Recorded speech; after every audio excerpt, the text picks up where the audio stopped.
So, is today a good time to be traveling to Thailand? Yes or no? Well, that depends upon the situation. It's no secret that ever since the pandemic happened, ever since COVID has happened and we've had all these new variants, travel has not been the same. It has never been the same in more or less every corner of the world.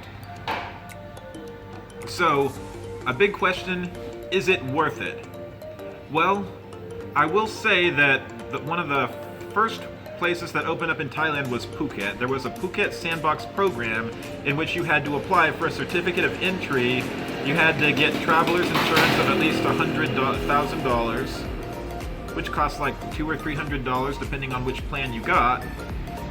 And then of course you had to book Shaw Plus hotels, which is still the case. The Test and Go program is now suspended, which involved quarantine-free travel. So I believe Phuket Sandbox is still open, but if you go anywhere else, you have to do a lengthy quarantine. So is Thailand worth it? In the long term, I vote yes. In the short term, no. And here's why.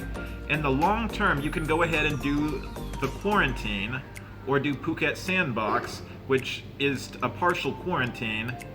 And the reason I think it's worth it in the long term is because, like, if you want to come and, like, be a digital nomad here, or, who knows, teach English, do something else, you can come here and get COVID extensions for 60 days each time, provided you provide proof of residence and have the room on your passport, and check in with an officer at immigration.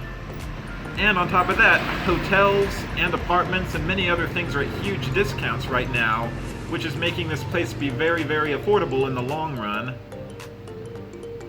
So I think in the long run, this could be a very good time for you to visit Thailand, and I have found many pros to being here at this time. But in the short term, if you're wanting a 1-week vacation, even 2-week, I say no. Wait until things get better during this pandemic, or go someplace else with looser restrictions, like maybe a Latin American country.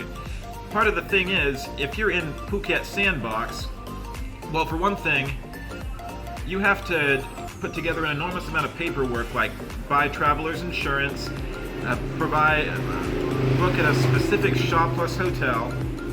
Then, of course, you have to undergo an RT-PCR test within 72 hours of departure, and then get another one upon arrival, quarantine to your room until you get your results, which could be 12 hours. So you may lose about 1 day there. And then on day 7 or so, day 6, you're going to have to do another RT-PCR test, which will eat up a considerable amount of time out of that day. Time that some people want to be doing things like visiting Phang Nga Bay or visiting Phi Phi Island. Sightseeing in Thailand, for instance.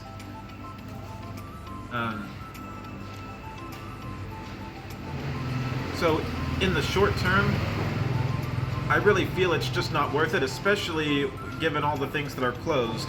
Although I can say that in much of Thailand, especially Phuket, things have opened up, things have come back to life. Not all the way, but partially. And there have been many things that I got major discounts on, like doing an island tour, riding the elephants. So it is kind of nice that people are not really trying to scam you right now, because they need every sale that they can get, pretty much. So as of right now, if you plan to stay here a long time, it's worth traveling. But for a short vacation, like if you want to come here for a week, maybe even 2 weeks, certainly shorter than that, I say no.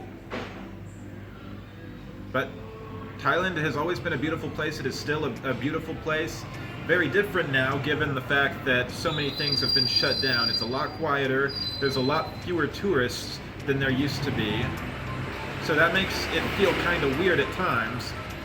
But at the same time, there are many things that I actually like about that. So I gotta say that I have been here for 5 months now, loving every bit of it.